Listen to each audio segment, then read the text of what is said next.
आज हम chapter 2 start करेंगे। चैप्टर 2 है हमारे पास बायोलॉजिकल मॉलिक्यूल्स। बायोलॉजिकल मॉलिक्यूल्स के चैप्टर में हम ये पढ़ेंगे कि लिविंग ऑर्गेनिजम्स के अंदर किस किस तरह के मॉलिक्यूल्स पाए जाते हैं और उन मॉलिक्यूल्स की बेसिक कंपोजिशन क्या है और उन मॉलिक्यूल्स से मजीद कौन कौन से मॉलिक्यूल्स हम बना सकते हैं। सबसे पहले आज का वर्क को बना लेते हैं कि आज के लेक्चर में बेसिकली क्या क्या चीजें पढ़ेंगे। सबसे पहले तो हम देखेंगे इंट्रोडक्शन टू बायोकेमिस्ट्री और हम इम्पोर्टेंस ऑफ कार्बन को देखेंगे। वन बाय वन लेके चलते हैं। सबसे पहले हम आ जाते हैं इंट्रोडक्शन टू बायोकेमिस्ट्री पे। जब हमने ब्रांचेस ऑफ बायोलॉजी पढ़ी थी तो हमने देखा था कि बायो की डिफरेंट ब्रांचेस के अंदर एक ब्रांच बायोकेमिस्ट्री भी है और बायोकेमिस्ट्री के अंदर हमने देखा था कि बायोकेमिस्ट्री हम कहते हैं study of chemicals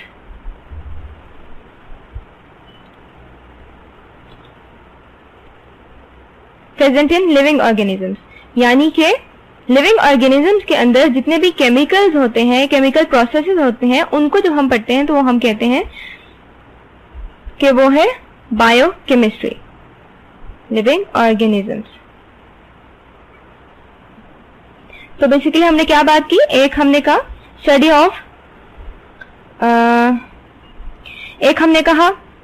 of chemical components, chemical components and study of chemical processes। तो ये दो चीजें मिला के हमारे पास क्या बन जाता है, बायोकेमिस्ट्री। बायोकेमिस्ट्री को हम क्यों पढ़ते हैं? बायोकेमिस्ट्री को हम इसलिए पढ़ते हैं बिकॉज जब भी हम एनाटॉमी को स्टडी कर रहे होते हैं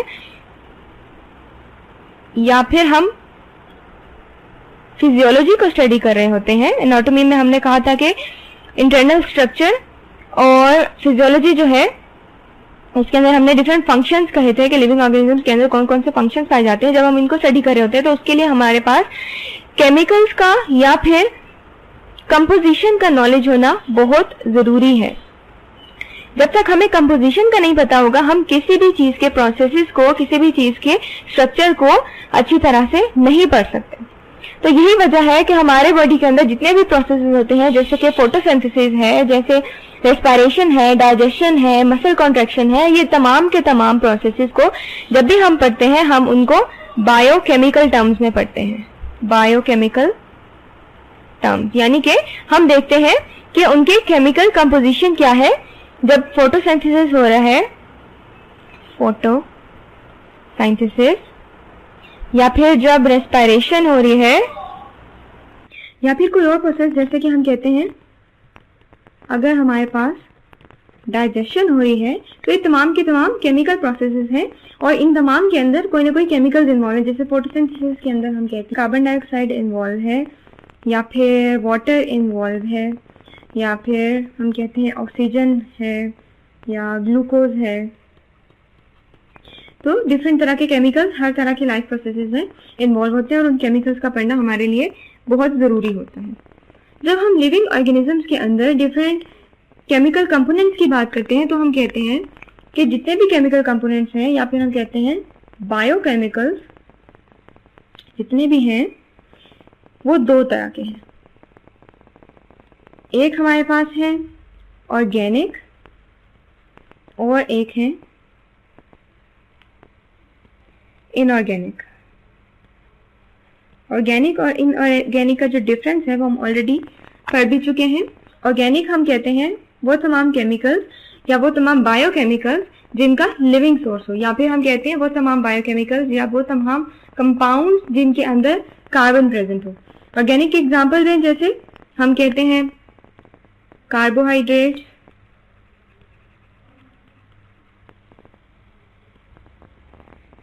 या फिर प्रोटीन्स, न्यूक्लिक एसिड्स,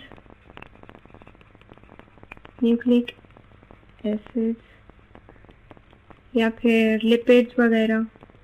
तो ये तमाम के तमाम ऑर्गेनिक मॉलिक्यूल्स हैं जो हमारे बॉडी के अंदर होते हैं। इसी तरह कुछ इनऑर्गेनिक मॉलिक्यूल्स भी होते हैं जिनका सोर्स लिविंग नहीं होता या फिर जिनके अंदर कार्बन प्रेजेंट नहीं होता, उससे हमारे पास वाटर आ जाते हैं, या फिर हम कहते हैं carbon dioxide. Although carbon dioxide में भी कार्बन मौजूद है, लेकिन ये ऑर्गेनिक कंपाउंड नहीं है। इसी तरह डिफरेंट तरह के एसिड्स हैं या बेसिस या अल्कली जिसे हम कहते हैं वो, या फिर डिफरेंट तरह के जो सॉल्ट्स आ जाते हैं, ये तमाम के तमाम इनऑर्गेनिक कंपोनेंट्स हैं जो हमारे लिविंग ऑर्गेनिजम्स के अंदर प्रेजेंट होते हैं। अगर हम मैमल्स की बात करें या लिविंग ऑर्गेनिजम्स में हायर लेवल के ऑर्गेनिजम्स की बात करें, तो उनके अंदर जो कंपोजिशन है डिफरेंट मटेरियल्स की वो कुछ इस तरह से है कि सबसे ज्यादा जो परसेंटेज है वो हमारे पास होती है वाटर की, उसके बाद प्रोटीन, फिर कार्बोहाइड्रेट्स, और फिर लिपिड्स, और फिर डिफरेंट न्यूक्लिक एसिड जैसे कि हमारे पास डीएनए या आरएनए आ जाते हैं, और फिर उसके बाद हमारे पास कुछ और मॉलिक्यूल्स जैसे एंजाइम्स हैं, हार्मोन्स हैं, ये आ जाते हैं, और फिर हम कहते हैं कुछ इनऑर्गेनिक आयंस भी हमारे बॉडी का हिस्सा है। तो इस तरह से जो हम ऊपर जाते जाते हैं जो कंपोजिशन है या परसेंटेज है वो इनकी ज़्यादा है। जैसे फॉर एग्जांपल वाटर की परसेंटेज अगर हम मैमल्स के अंदर देखें तो वो 70% है। इसी तरह अगर प्रोटीन्स की परसेंटेज देखें हम मैमल सेल के अंदर तो हम कहते हैं वो है 18% मैमल के अंदर। फिर उसी तरह कार्बोहाइड्रेट जो है वो 4% होते हैं हमारे बॉडी में। जो लिपिड्स हैं वो हमारे बॉडी में 3% होते हैं। डीएनए, आरएनए या राइबोन्यूक्लिक एसिड जितने भी तरह के हमारे पास हैं ये कॉन्स्टिट्यूट करते हैं तकरीबन हमारे 1.35%। और इसके अलावा जितने भी हार्मोन्स आ जाते हैं, एंजाइम्स आ जाते हैं, मेटाबोलाइट्स आ जाते हैं, तकरीबन 2% हमारे बॉडी का ये बनाते हैं। और कुछ इनऑर्गेनिक आयंस जिसके अंदर हम कहते हैं सोडियम आयन या पोटेशियम आयन या फिर कैल्शियम आयन, इस तरह के जितने भी आयंस हैं ये हमारे बॉडी का तकरीबन 1% बनाते हैं। तो एक ये टेबल से हमें ये पता चल गया कि हमारे बॉडी के अंदर डिफरेंट केमिकल्स की या डिफरेंट तरह के बायोकेमिकल्स की क्या परसेंटेजेस हैं। और इससे हमें एक बात ये पता चली कि जो वाटर है वो सबसे लार्जेस्ट या फिर सबसे हाईएस्ट क्वांटिटी में पाया जाता है। जब हम ऑर्गेनिज्म लेवल की बात करते हैं तो हम कहते हैं कि ऑर्गेनिज्म कॉन्टिन्यूसली अपने एनवायरनमेंट से कोई ना कोई केमिकल ले रहे होते हैं और उन केमिकल्स को कन्वर्ट कर रहे होते हैं एनवायरनमेंट में से। ये हमारे पास सपोज एनवायरनमेंट है तो ऑर्गेनिजम्स एनवायरनमेंट में से कोई ना कोई केमिकल या कोई ना कोई सब्सटेंसेस ले रहे होते हैं और फिर ऑर्गेनिजम्स उसको कन्वर्ट करते हैं इनटू अदर केमिकल्स। तो ये हमारे पास इस तरह से हम कहते हैं कि केमिकल कन्वर्जन जो है वो लिविंग ऑर्गेनिजम्स के अंदर कॉन्टिन्यूसली चलती रहती है। अब जितने भी केमिकल्स हैं इनके जो कन्वर्जन है या जितने भी केमिकल रिएक्शन होते हैं हम इनको कलेक्टिवली कहते हैं मेटाबॉलिज्म। मेटाबॉलिज्म को भी हम ऑलरेडी अपनी पिछली क्लासेस में पढ़ चुके हैं। मेटाबॉलिज्म क्या है? मेटाबॉलिज्म को हम इस तरह से डिफाइन करते हैं कि sum of all the chemical activities, all the chemical activities कह लें या फिर केमिकल रिएक्शंस, जितने भी केमिकल रिएक्शंस हमारे बॉडी के अंदर एक वक्त में हो रहे हैं वो सब के सब मेटाबॉलिज्म में आ जाते हैं। मेटाबॉलिज्म की मजीद आगे से हम कहते हैं कि दो टाइप्स हैं। अगर हम यूं लिखें मेटाबॉलिज्म तो इसकी हमारे पास दो टाइप्स आ जाती हैं। एक को हम कहते हैं एनाबॉलिज्म और दूसरी टाइप को हम कहते हैं कैटाबॉलिज्म। एनाबॉलिज्म क्या है? एनाबॉलिज्म को ही कहते हैं हम कि अगर कोई भी केमिकल सिंपल से कॉम्प्लेक्स लेवल तक जाए या फिर डिफरेंट स्मॉल मॉलिक्यूल्स कंबाइन करें और उससे हमारे पास लार्जर मॉलिक्यूल्स बने, तो हम कहते हैं कि ये जो प्रोसेस है, ये जो रिएक्शन है वो है एनाबॉलिज्म। जैसे फॉर एग्जाम्पल हम देख लेते हैं। अगर हम कहें प्रोटीन सिंथेसिस मतलब कि बनना, तो जब प्रोटीन्स बन रहे होते हैं तो जितने भी छोटे छोटे अमाइनो एसिड्स हैं वो कंबाइन करते हैं पेप्टाइड चेन, पेप्टाइड बॉन्ड के थ्रू, और फिर हमारे पास प्रोटीन मॉलिक्यूल बनता है। तो ये जो बनने का प्रोसेस है, लार्ज मॉलिक्यूल्स बनने का प्रोसेस, उसको हम एनाबॉलिज्म कहते हैं। इसी तरह एक और एग्जांपल हम देख लेते हैं मसल ग्रोथ की। मसल ग्रोथ भी क्योंकि एक कंस्ट्रक्टिव किस्म का रिएक्शन है जिसके अंदर डिफरेंट तरह की सेल्स हैं, डिफरेंट तरह के केमिकल्स कंबाइन करे हैं, तो हम इसको कहते हैं कि ये भी एनाबॉलिक रिएक्शन है। इसके साथ ही जब हम कैटाबॉलिज्म की तरफ आ जाते हैं तो कैटाबॉलिज्म हम कहते हैं कि ऐसे तमाम रिएक्शंस जिनके अंदर कॉम्प्लेक्स सब्सटेंसेस जो हैं वो टूटती हैं और सिंपल सब्सटेंसेस बन जाती हैं, तो उन तमाम रिएक्शंस को हम कहते हैं कि ये कैटाबॉलिज्म है। यानी कि अगर हम इसकी एग्जांपल देखें तो एग्जांपल में हम कहते हैं हाइड्रोलिसिस का जो प्रोसेस है। हाइड्रोलिसिस किसे कहते हैं? हाइड्रोलिसिस हम कहते हैं break down of water molecule.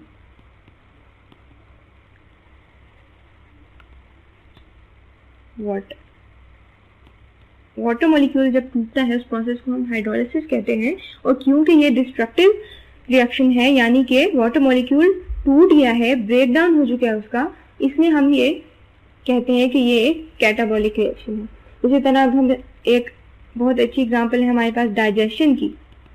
Digestion का जो प्रोसेस है के अंदर जिसे हम कहते हैं खाना हजम हो रहा है, तो बेसिकली इसमें होता क्या? इसमें ये होता है कि जितने भी कम्प्लेक्स फूड पार्टिकल्स हमने खाए हैं जिनके अंदर कार्बोहाइड्रेट्स हैं, प्रोटीन्स हैं, फैट्स हैं या फिर मजीद कुछ और कंपोनेंट्स, वो तमाम के तमाम टूटते हैं और छोटे छोटे छोटे जर्रे बन जाते हैं। और वो जो जर्रे हैं वो मजीद और टूटते जाते हैं जब तक हमारे पास प्रोटीन्स जो है वो अमाइनो एसिड में कन्वर्ट ना हो जाएं, या फिर हम कहते हैं कि जो ग्लूकोज है वो छोटे छोटे मजीद स्टार्च के पार्टिकल्स में या स्टार्च मॉलिक्यूल्स में चेंज ना हो जाए। तो इस तरह से ये जो प्रोसेस है हम कहते हैं ये कैटाबॉलिक रिएक्शन है। कैटाबॉलिज्म के अंदर हम इसको पढ़ते हैं। ये तो कुछ तरह के केमिकल रिएक्शंस थे जिनको हमने देखा और हमने पढ़ा कि बायोकेमिस्ट्री बेसिकली क्या है। बायोकेमिस्ट्री में हम डिफरेंट केमिकल्स को पढ़ते हैं और लिविंग ऑर्गेनिजम्स के अंदर जितने भी केमिकल्स पाए जाते हैं, बेसिक केमिकल्स, उनके अंदर प्रोटीन्स आ जाते हैं, कार्बोहाइड्रेट्स, लिपिड्स, फिर न्यूक्लिक एसिड में डीएनए, आरएनए आ जाता है, एंजाइम्स हैं, डिफरेंट हार्मोन्स हैं, मेटाबोलाइट्स हैं, फिर ऑर्गेनिक आयंस हैं, इनऑर्गेनिक आयंस है सॉरी, जिसमें सोडियम है, पोटेशियम है, कैल्शियम है, इस तरह डिफरेंट और भी आयंस आ जाते हैं। तो ये बेसिकली कुछ चीज़ें हैं जो हमारे बॉडी को कॉन्स्टिट्यूट करती हैं, हमारे बॉडी को बनाती हैं। इसके बाद हम अपने नेक्स्ट टॉपिक के ऊपर आ जाते हैं जो कि है हमारा इम्पोर्टेंस ऑफ कार्बन। जैसे कि अभी पीछे में हमने डिस्कस किया, कार्बन जो है हमारे पास, उसे हम कहते हैं कि ये बेसिक कंपोनेंट है तमाम ऑर्गेनिक मॉलिक्यूल्स का। यानी कि जितने भी ऑर्गेनिक मॉलिक्यूल्स हैं उनके अंदर कार्बन का प्रेजेंट होना बहुत ज़रूरी है। अगर हम कार्बन के स्ट्रक्चर की बात करते हैं तो कार्बन के बारे में हम जानते हैं कि कार्बन के आउटर मोस्ट शेल में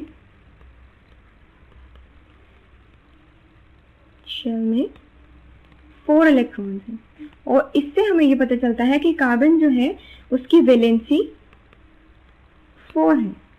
अगर हम इसका स्ट्रक्चर ड्रॉ करें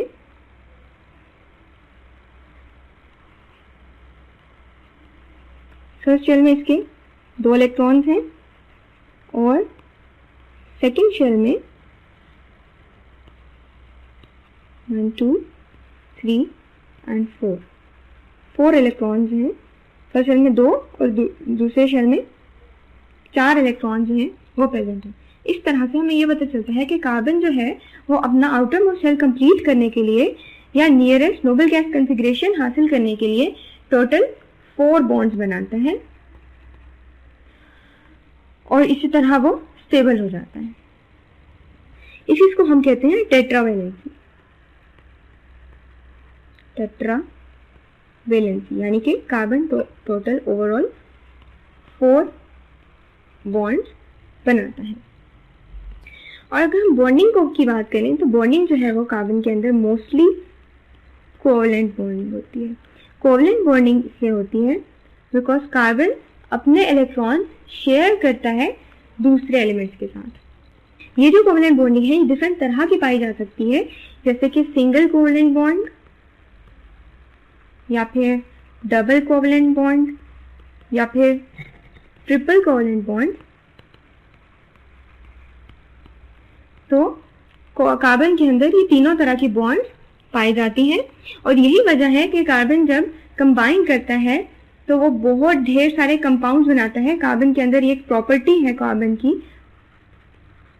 कि कार्बन कैटिनेशन इसे हम कहते हैं, और ये कैटिनेशन का मतलब ये है कि कार्बन लॉन्ग चेन्स बनाता है अपने साथ और मजीद डिफरेंट और तरह के एलिमेंट्स के साथ। इस प्रॉपर्टी को हम कहते हैं कैटिनेशन, यानी कि अगर एक कार्बन मॉलिक्यूल है वो मजीद डिफरेंट ढेर सारे कार्बन के साथ कंबाइन करेगा और बॉन्ड्स बना लेगा और ये लॉन्ग चेन्स बन जाती हैं। यही वजह है कि नेचर के अंदर कार्बन के हजारों लाखों अरबों खरबों मॉलिक्यूल्स हैं जो कि एग्जिस्ट करते हैं।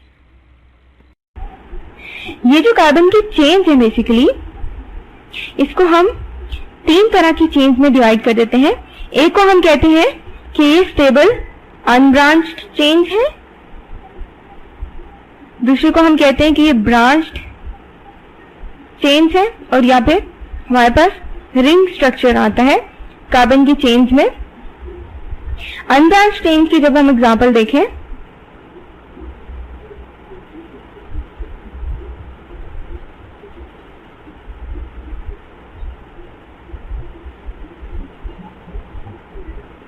तो अनब्रांच्ड चेन में हम देखते हैं कि कार्बन की लॉन्ग चेन्स होती हैं जिनकी कोई ब्रांचेस नहीं होती, यानी कि हम इनको लीनियर चेन्स भी कह सकते हैं। जैसे फॉर एग्जांपल हमारे पास यहाँ पे 6 कार्बन का एक स्ट्रक्चर है जिसके साथ डिफरेंट हाइड्रोजन एटम्स अटैच हैं।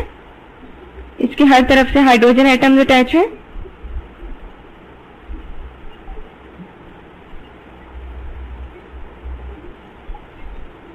और इस तरह से ये एक इसका अनब्रांच्ड स्ट्रक्चर बन गया है। अब इसके अंदर कार्बन की जो तादाद है, जैसे अभी यहाँ पे मेरे पास 6 कार्बन कंपाउंड है, इसी तरह ये जो कार्बन की तादाद है ये 1 से ज्यादा भी हो सकती है, 6 से ज्यादा भी हो सकती है, यानी ये 6, 7, 8, 9, 10, इसके अलावा ये थाउजेंड्स में भी जा सकती है। तो इस तरह से कार्बन की लंबी चेन से हमारे पास डिफरेंट तरह के एलिमेंट्स बनते हैं, डिफरेंट तरह के कंपाउंड्स बनते हैं। इसके बाद हम आ जाते हैं ब्रांच चेन्स के ऊपर। कार्बन के अंदर ये प्रॉपर्टी है कि कार्बन अपने ही साथ डिफरेंट तरह की ब्रांचेस बना लेते हैं। क्योंकि कार्बन टेट्रावैलेंट है, इसने 4 बॉन्ड्स बनानी है, तो 4 बॉन्ड्स इस तरह से बनाता है कि अपने साथ ही, लेट्स सपोज हमारे पास एक कार्बन है जो कि बाकी 4 और कार्बन के साथ अटैच है और इसके साथ इन सब के साथ हाइड्रोजन अटैच है।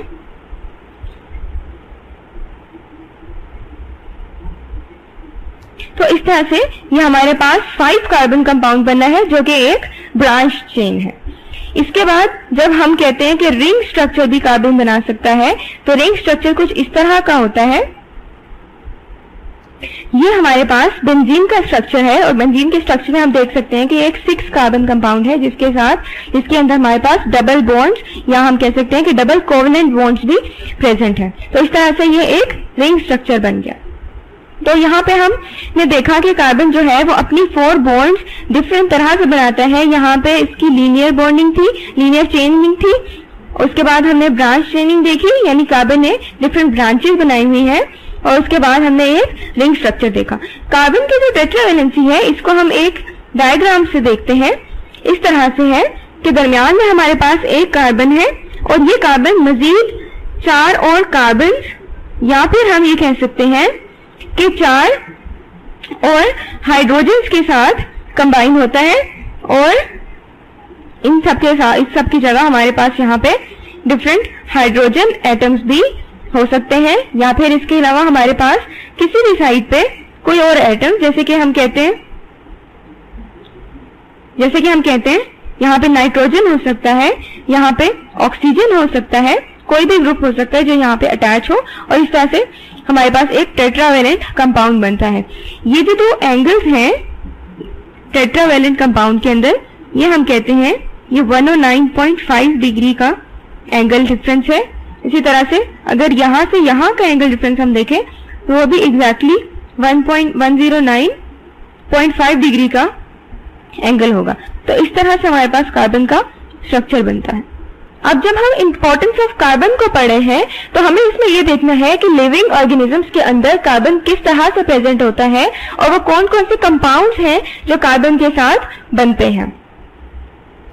लिविंग ऑर्गेनिजम्स में या फिर ऑर्गेनिक कंपाउंड बनाने के लिए कार्बन जो है वो रिएक्ट करता है हाइड्रोजन के साथ, या फिर हम कहते हैं ऑक्सीजन के साथ, नाइट्रोजन के साथ, फास्फोरस या फिर सल्फर के साथ। और इन सबके साथ कंबाइन करने से डिफरेंट तरह के हमारे पास सब्सटेंसेस बनते हैं और इसी तरह हमारे पास डिफरेंट लार्ज वैरायटी आ जाती है डिफरेंट ऑर्गेनिक कंपाउंड्स की। जैसे फॉर एग्जांपल कार्बन की हाइड्रोजन के साथ जो बॉन्डिंग है CH बॉन्डिंग, इससे हमारे पास डिफरेंट तरह के लंबे लंबे स्ट्रक्चर जो लंबे लंबे कार्बन की चेन्स बनती हैं और ये हमारे पास जो CH बॉन्डिंग है बेसिकली इससे हमारे पास एनर्जी आती है। ये एक बहुत बड़ा सोर्स है एनर्जी का। इसी तरह जब हम बात करते हैं कार्बन और ऑक्सीजन की, तो जब भी कार्बन ऑक्सीजन के साथ कंबाइन करता है हमारे पास ग्लाइकोसिडिक लिंकेज कहते हैं हम इसको, ग्लाइकोसिडिक लिंकेज आ जाती है और ये जो है ये कार्बोहाइड्रेट बनाने में हेल्पफुल होता है। यानी कि जब भी कार्बोहाइड्रेट बनते हैं तो हमारे पास कार्बन होता है, हाइड्रोजन होता है और ऑक्सीजन होता है। इसके बाद जब हम बात करते हैं नाइट्रोजन की, तो कार्बन जब भी नाइट्रोजन के साथ कंबाइन करता है in the presence of oxygen, या फिर हम हाइड्रोजन का कहते हैं कि हाइड्रोजन और नाइट्रोजन के साथ जब कार्बन कंबाइन करता है तो हमारे पास अमाइनो एसिड्स बनते हैं और यही अमाइनो एसिड जो है ये पेप्टाइड बॉन्ड्स बनाते हैं, पेप्टाइड बॉन्ड, और इन्हीं पेप्टाइड बॉन्ड्स के थ्रू हमारे पास प्रोटीन्स बनते हैं। अमाइनो एसिड से प्रोटीन्स बनते हैं। तो हमने क्या क्या देख लिया? हमने देखा कि CH बॉन्डिंग से हमारे पास एनर्जी आती है, कार्बोहाइड्रेट्स बनते हैं कार्बन और ऑक्सीजन के कंबाइन करने से। इसी तरह कार्बन और नाइट्रोजन के जो कंपाउंड होते हैं उससे हमारे पास प्रोटीन्स बनते हैं। इसके बाद जब हम देखते हैं कार्बन सल्फर के साथ कंबाइन करता है तो हम इसको कहते हैं डाइसल्फाइड ब्रिज।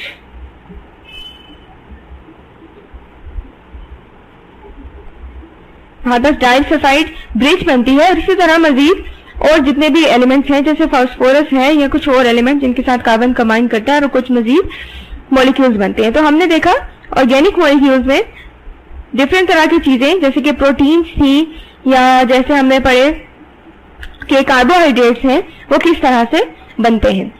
जब हम ऑर्गेनिक मॉलिक्यूल्स की बात करते हैं या फिर हम कहते हैं इन पर्टिकुलर हम मैक्रो मॉलिक्यूल्स की बात करते हैं, तो जितने भी मैक्रो मॉलिक्यूल्स हैं जैसे कि हम कहते हैं सेल्यूलोज हो गए, सेल्यूलोज जो है वो एक मैक्रो मॉलिक्यूल है। मैक्रो मॉलिक्यूल हमने फर्स्ट चैप्टर में देखा था कि वो तमाम मॉलिक्यूल जिनका मॉलिक्यूलर वेट बहुत ज्यादा होता है उनको हम मैक्रो मॉलिक्यूल्स कहते हैं, या फिर वो बड़े बड़े मॉलिक्यूल्स उनको हम मैक्रो मॉलिक्यूल्स कहते हैं। उनके अंदर सेल्यूलोज आ जाते हैं, फैट मॉलिक्यूल्स आ जाते हैं या प्रोटीन मॉलिक्यूल्स आ जाते हैं।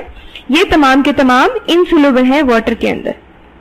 वाटर के अंदर ये डिसॉल्व नहीं होते, इनसोल्यूबल इन वाटर। और यही वजह है कि ये सेल के स्ट्रक्चर्स बनाते हैं, यानी कि अगर ये पानी के अंदर डिसॉल्व हो जाए फिर तो ये सेल के अंदर डिसॉल्व हो जाएंगे। इसीलिए ये तमाम चीजें जो कि सेल्यूलर स्ट्रक्चर बनाती हैं ये वाटर के अंदर सोल्यूबल नहीं होती। लेकिन हम डिफरेंट और तरह की चीजें देख लेते हैं। कुछ मॉलिक्यूल जैसे हम कहते हैं ग्लूकोज हो गया या फिर हमारे पास डिफरेंट तरह के आइंस होते हैं, ये तमाम के तमाम वाटर के अंदर डिसॉल्व हो जाते हैं, वाटर सोल्यूबल होते हैं। यही वजह है कि ग्लूकोज से या डिफरेंट जो आइंस हैं इनसे हमारा कोई भी सेल्यूलर स्ट्रक्चर नहीं बनता, यानी कि एक सेल के अंदर जो ऑर्गेनेलीज हैं या सेल की जो कंपोजिशन है वो इन चीजों से नहीं होती। तो अगर सेल की कंपोजिशन नहीं होती फिर ये कहाँ यूज होते हैं? ये जनाब यूज होते हैं हमें एनर्जी देने के लिए। हमने अपने बचपन में अपनी पिछली क्लासेस में पढ़ा था कि एनर्जी का जो हमारे पास सोर्स है उसे हम कहते हैं एटीपी, एडिनोसाइन ट्राइफॉस्फेट। ये एक कंपाउंड है जिससे हमें एनर्जी मिलती है। इसके अलावा हमारे पास मजीद कुछ चीजें हैं जिसमें हम कहते हैं कि ग्लूकोज है, या हमारे पास अमाइनो एसिड्स हैं, या फिर फैट्स जब हमारे पास टूट जाते हैं तो उसके फैटी एसिड्स बनते हैं। तो ये जो फैटी एसिड्स हैं ये सब के सब क्या करते हैं, ये सब के सब हमें एनर्जी देते हैं, या फिर ये ज्वाइन करते हैं और बड़े बड़े मैक्रोमोलिक्यूल, जैसे हम कहते हैं कि अमाइनो एसिड जो है वो सब लंबी लंबी चेन्स बनाते हैं पेप्टाइड लिंकेज के थ्रू, और फिर इनसे हमारे पास प्रोटीन्स बनते हैं। इसी तरह जो फैटी एसिड्स हैं इनसे हमारे पास फैट मॉलिक्यूल्स बनते हैं जिसे हम लिपिड्स कहते हैं, लिपिड्स बनते हैं इनसे। तो ये तो था हमारा आज का जो टॉपिक। सबसे पहले हम इसको थोड़ा समराइज कर लेते हैं कि आज हमने ओवरऑल पढ़ा क्या है।